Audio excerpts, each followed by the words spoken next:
Today will be the concluding trilogy of Foot on the Dashboard.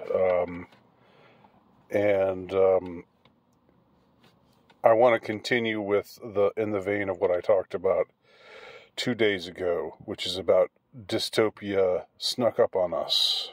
Suddenly, we were looking ahead thinking, oh no, what dark twist could possibly happen in the future that might bring us to an Orwellian state, which came to be known as dystopia.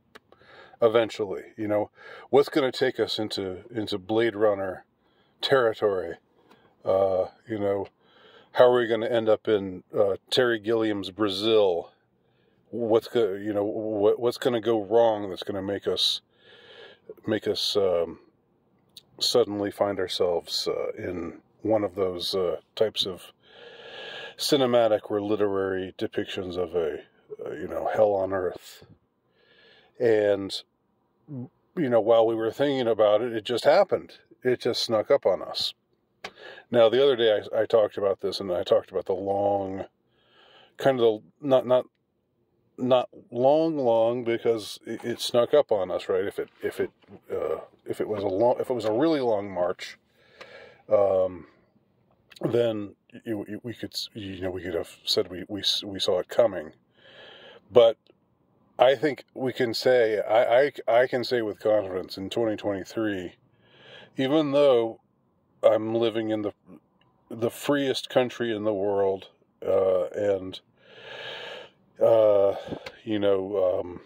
technically I still have all the rights that are discussed or enshrined in the U.S. Constitution. I would also say that I am well aware that that's mostly a joke. And if I get by, with saying what's on my mind and not getting imprisoned for it, I still, there's still the soft totalitarianism, so they call it. The state where you say the wrong thing and they don't throw you in prison, they don't put you up on a show trial and then execute you for saying the wrong thing or supporting the wrong cause or what have you. Wrong in quotation marks, of course. But they do ruin you. They ruin your life. And I'm not saying anything new here. I'm not saying anything especially new or profound. This has been going on for a while. And the internet has certainly facilitated this. The ability of, I think that the ability to track someone down, the surveillance state, which is also the surveillance state has been facilitated by technology, which Uncle Ted knew well, didn't he? I'm not a disciple of, I'm not a Kaczynskian, but at the same time, there are certain things you can't deny that he was a genuine prophet about. I don't support him sending bombs to people, but a lot of what he had his finger on the pulse of what was really quite true, but it just took us all a lot longer to find out, and it's much truer now than it was in the early to mid 90s when he was doing his thing. So what I want to talk about now is the acceleration of things. How things got especially accelerated starting in 2020. Starting in particular in March of 2020. And when I was thinking about this the other day, again, I'm not claiming these are revolutionary revelations and that I'm the first person ever to say something like this. Okay, so please grant me some latitude here. But I do think that it's interesting to think about it all as what's been called the shit test. Now, I've heard about, like, when I first found out what a shit test was, you could, if you can believe, I went through, a couple of decades of marriage, and I didn't know what a shit test was. I knew it, but I didn't know. I didn't know, I sort of knew the contours of it, but I didn't know what it was. I didn't know. And then when somebody told me, or when I found out about what constituted a shit test in male-female relations, then I realized, aha, yeah, I know that. I know that pretty darn well. And every man does, don't we? So, for those not in the know, and just a quick definition, because you can look it up elsewhere. You can to find a fuller explication of the whole shit test definition. But essentially, a shit test is when somebody puts you through something in an effort to see if you'll put up with it. In other words, are you going to take their shit? And if you say, no, I'm not taking this, I'm not taking this off of you, and you don't just go along to get along, you don't become amiable and obedient. But you say, no, not happening, I'm not going to do that. Then you've passed the shit test. But if you say, I'm not going to get any more personal about my own life. But, I'll just say, if you don't know what a shit test is and you don't know the function of it, then you're much more likely to just be like, come on, like what do you want? I just want to make you happy. What's going to make you happy here? Just tell me what you want me to do. Right? Boy, that just those words, hearing those words just is haunts me like a ghost. It's so familiar. But anyway, yeah, when you say that, when you respond in that kind of way, then you failed. You failed the shit test. You've shown that you're a pushover. You're going to get pushed around.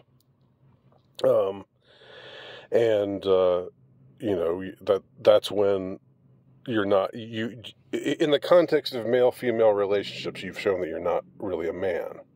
You're not really the man, if all you do is just say, yes, dear, whatever makes you happy.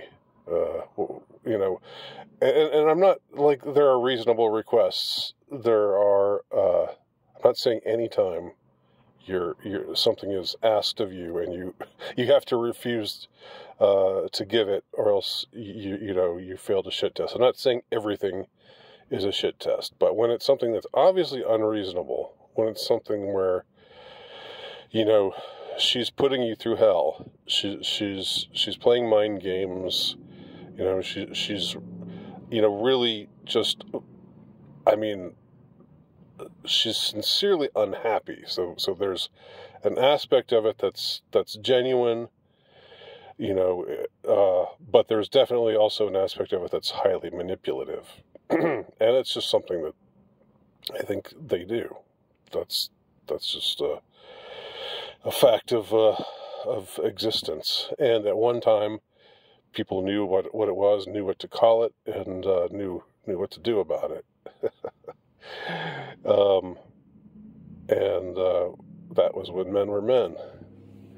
But we don't live in a time when men are men anymore, do we? And what if, thinking about the past 3 years, what if it was a massive shit test? In addition to everything else, on top of everything else, all of the other ways that they've twisted reality, all of the other ways in which they have made it so that up is down, down is up, wrong is right, male is female, black is white, red is blue, 2 plus 2 equals 5, all the other nonsense that they've attempted to promulgate. And people have largely rolled over and said, "Oh yeah, well, if this is the new thing now, and I'm a bad person if I don't believe this. If I'm a bad person if I don't go along with this, then sure, I'm going to go along with it and show what a good person I am." Then you failed the proverbial shit test. And the thing is, I think with the powers that be, they are much more calculating. I think for in male-female relations, it's more of just something that it's a way in which a woman tests a man's ability to be a man, because she wants to be with somebody who's really a man, who's going to stand up. If he won't stand up to her, then how is he going to stand up for her? How is he going to stand up to protect her? Right. So I think that's how it works on that level. But with these kinds of things, with the authorities, continually insisting more and more unreasonable requests, and people capitulating, people giving in because they don't want to question authority, because they don't want to be be construed as a bad person. This is the quote unquote soft totalitarianism. Even though it doesn't seem to me all that soft, it doesn't seem to me soft at all, right? Wear a pride flag and put your pronouns in your bio, or you lose your job. That's supposedly the soft form of totalitarianism, right? It's the hard form would be, don't do these things and you're going to go to prison. The soft totalitarianism is don't do these things and you're out of a job. And if you write articles or record videos or go on the record in any way talking about how these things are stupid and ridiculous, then they can ensure that they'll put you on a hate list, and your social credit declines, and you're less likely to be hireable for anything, any kind of job which has which savors of prestige, right? You can still be a fry cook and whatever. I'm not putting down fry cooks or other jobs like that, but those are, I don't think they don't generally come after you. Hey, that guy cooking the French fries, he's a racist. Fire him from his,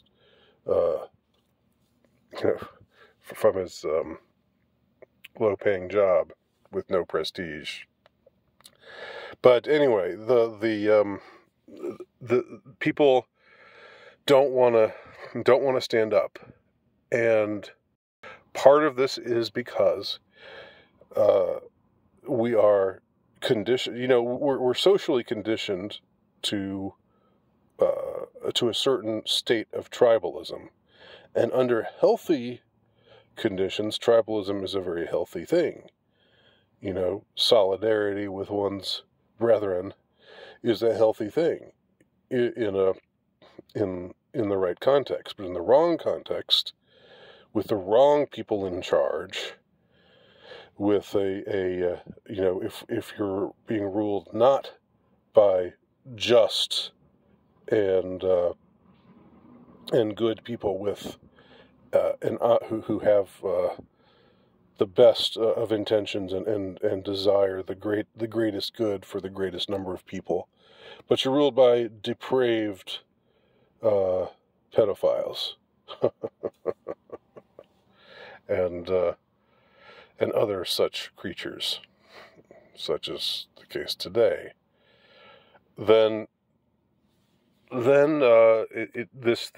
again, everything can get turned on its head, and they'll make demands of you, and if you don't put your foot down, if you don't say no, the demand will never stop. We were like in the aughts, whatever, like into the early teens, it was about gay marriage. There was never anything like gay marriage before in history. And I can say that in my lifetime, growing up in the 80s, I remember growing up in a liberal city like Atlanta and going to a liberal college like Emory University in Atlanta. There were gay activists. None of them were talking about, it's so unfair that we can't get married. It's so unfair that we can't marry each other. Nobody said anything like that. Nobody was thinking along those lines.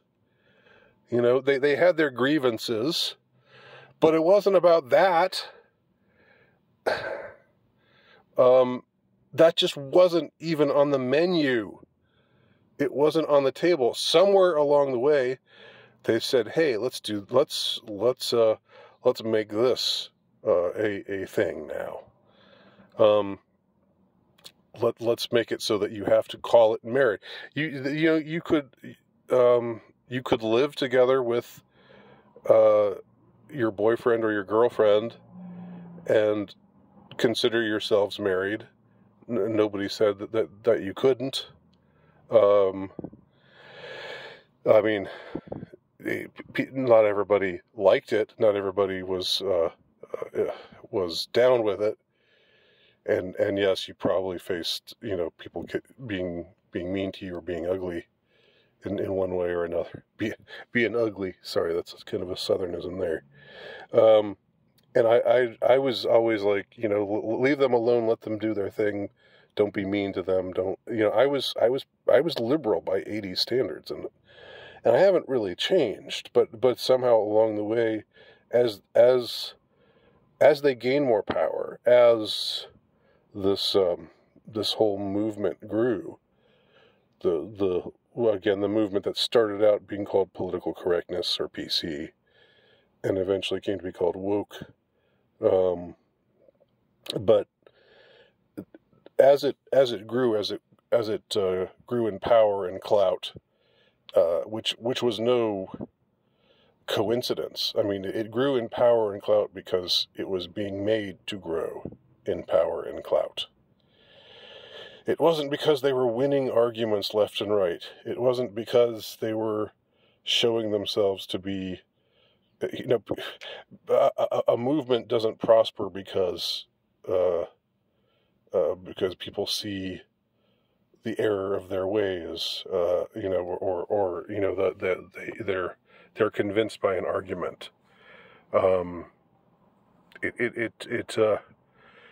It's because something gets behind it, something powerful gets behind it, and something powerful is and was behind not just gay stuff, but a lot of stuff. I mean, the gay marriage thing, it's small potatoes now, isn't it? I mean, I don't even care particularly about it right now. It's like, boy, we've got some much worse fish to fry than that. Gay marriage sounds positively wholesome compared to what they're trying to normalize now. But the thing is, they would get you with you're being a bad person, you're racist, sexist, homophobic, which are these classifications, which are uniquely bad. It's if you cheat on your wife, but you're racist. If you cheat on your wife, but you're anti-racist, then you're basically okay, right? But if you're faithful to your wife, but you're said to be racist, then you're a bad person. I mean, that's part of the inversion of everything. Just all of these notions and beliefs, which really didn't even so much exist. Of course, I mean, there were racial discrimination was a thing, and I'm not saying there were never any legitimate issues surrounding it or other things. I'm not saying that the whole that all of the civil rights movement and other such things were all just a farce and didn't really matter, didn't really touch on anything that was substantial. But as far as as political correctness or wokeness goes, is when that movement started, when this behemoth took form, and it took form in the late 80s, which is when it was simultaneous with what other major historical event? It was it happened concomitantly with the end of communism and the end of the Cold War. Again, I've talked about this before, but I really think that's important. I really do. So many things have just been a shit test. Where it's essentially like, yeah, you have things to lose, like you might lose friends, or you might, as I said, that you might get blackballed. You might not be able to hold on to prestigious jobs, and like those sorts of things. But generally speaking, if there had been a robust counter movement, if there had been a we're not taking this, we don't care, you can try to make us feel guilty all you want, you can try to stigmatize us and call us bad people and shame us all you want, this is where we're standing, we're not down with this, we're not down with y'all, and you can just take your manipulations and shove them. If there had been a robust movement countering all of this, then it wouldn't have happened. Then they would have, the ones pushing for it would have cut their losses. They would have stopped eventually because they would have seen, all right, we're not getting anywhere right now. Maybe we should bide our time, but let's just cut our losses for now and drop this. But the more they got, the more they kept pushing. And I'm going to say that the people that are behind all of this, I used gay marriage as an example, but I don't think they care at all about social issues. I don't think they care about people gay, straight, white, black, whatever. I think that's completely something that is used as a means of agitation. And it was a shit test, and people just kept capitulating to the shit test because they didn't want to be seen as bad people, basically. They saw that they would be alone if they stood up against it, and they were like, this is too